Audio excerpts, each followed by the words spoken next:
My daughter called me 3 days before departure and said, "Dad, the cruise company has canceled your booking due to a technical error."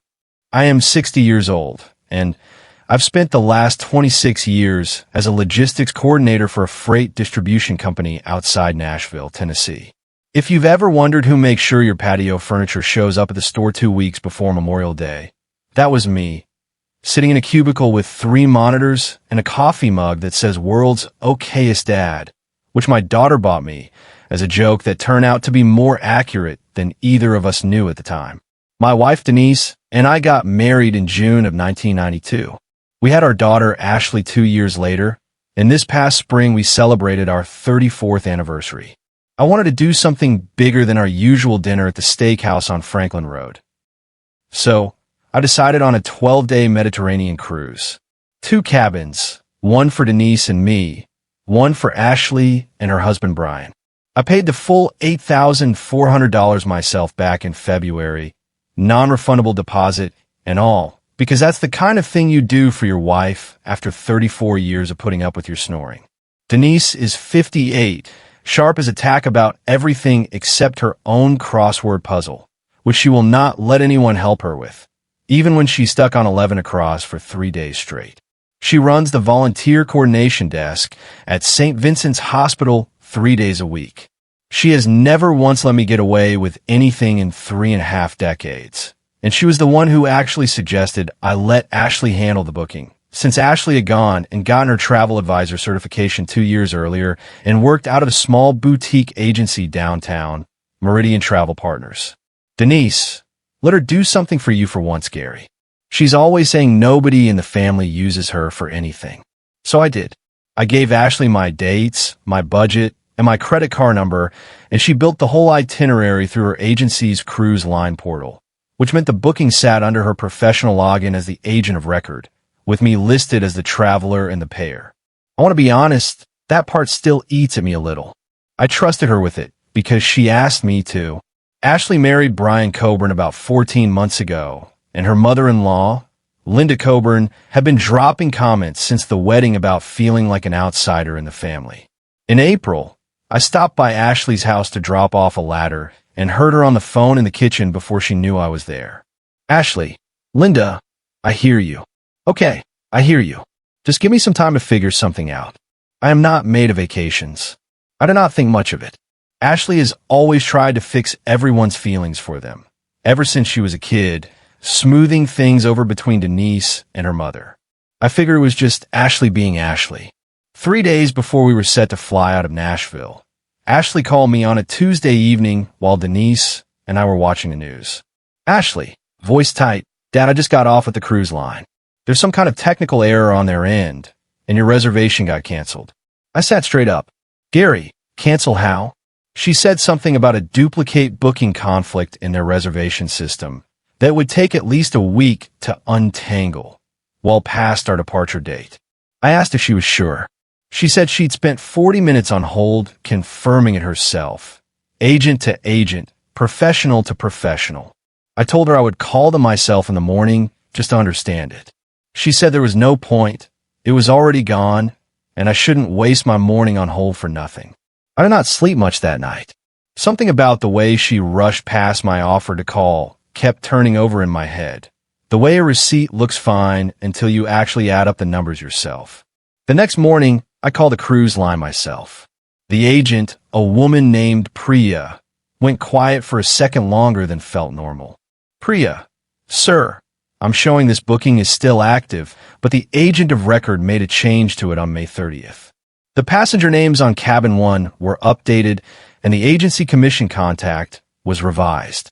Can you confirm you authorized that change?" I had not authorized anything. I asked her to read me exactly what the record showed. My cruise had never been canceled. Ashley, still holding agent of record status, because she was the one who built the booking, had logged into Meridian's cruise line portal and swapped Denise's and my names on our cabin for Linda Coburn and a guest, while leaving my payment method attached and my confirmation number untouched. She had not needed to hack anything. She just still had the keys, because I had handed them to her myself in February. I sat at my desk a long time. Denise came in, read the chat transcript over my shoulder twice, and said nothing for almost a full minute, which for Denise is its own kind of speech. Denise, we're not telling her we know. Not yet. I want to see what she does next. I called Todd that night, my best friend since we worked the loading dock together at 19 years old. 41 years now, though these days our friendship mostly runs through phone calls.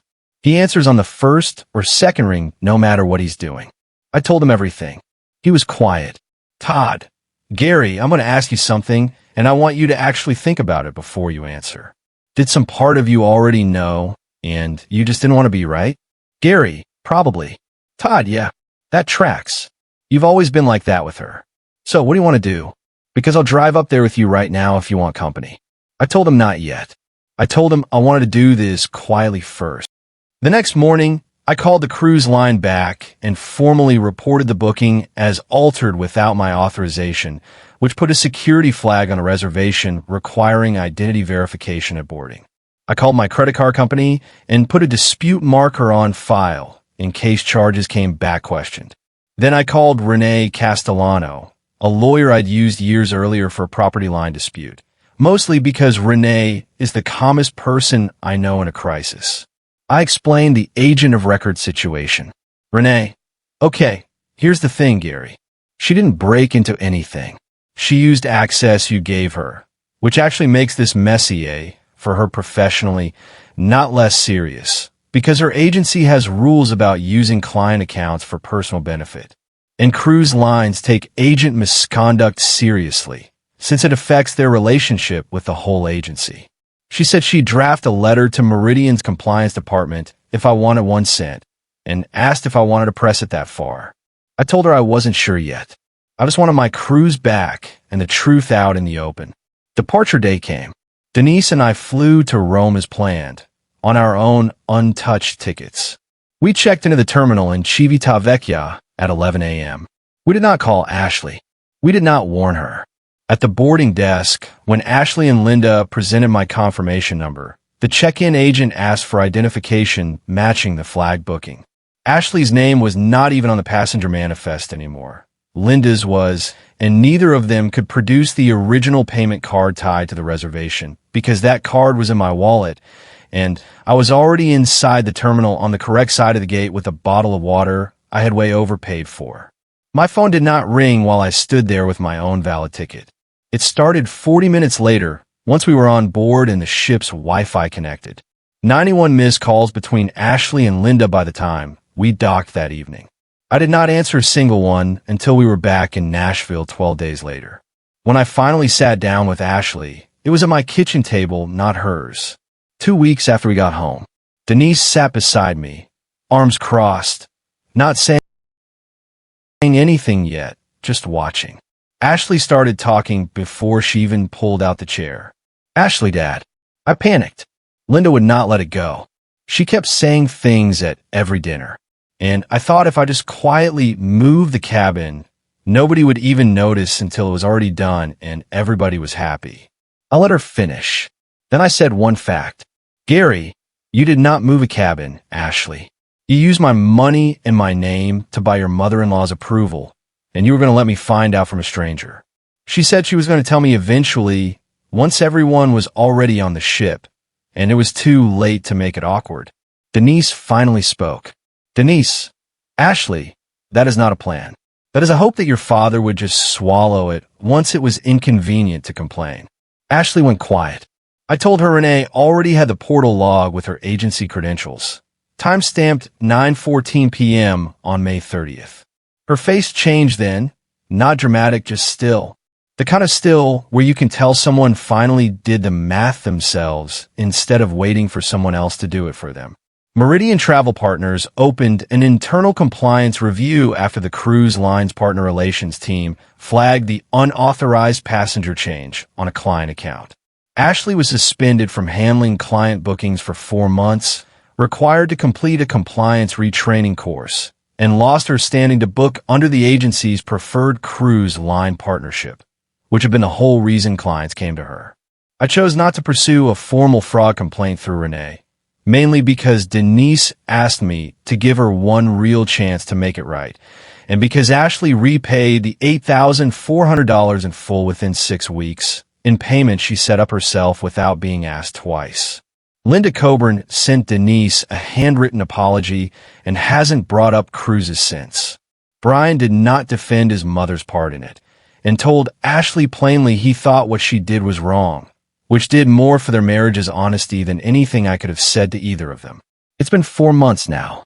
Ashley and I talk carefully, the way you talk to someone you love after they've shown you a part of themselves you did not expect. We are rebuilding it slowly.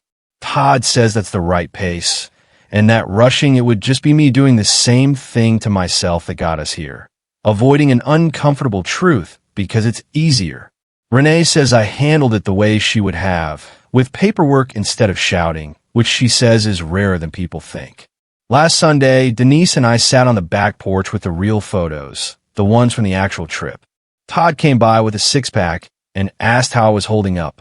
Gary, I feel like a man who got his cruise back and lost a little sleep in the trade. He laughed, the real kind. Todd, that sounds like a fair exchange rate to me. Denise looked over at both of us, shook her head. Denise, you two are going to sit on this porch arguing about a free trip to Italy until one of you admits it was the best anniversary we ever had. I looked at her. I looked at the photo of us on the ship deck outside Santorini. Gary, fine. It was the best one.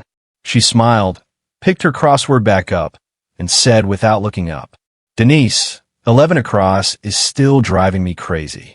And for the record, Gary, so were you for about 2 weeks. But you're back in the good column now. Todd cracked open another beer, and the evening just kept going the way evenings do, when nothing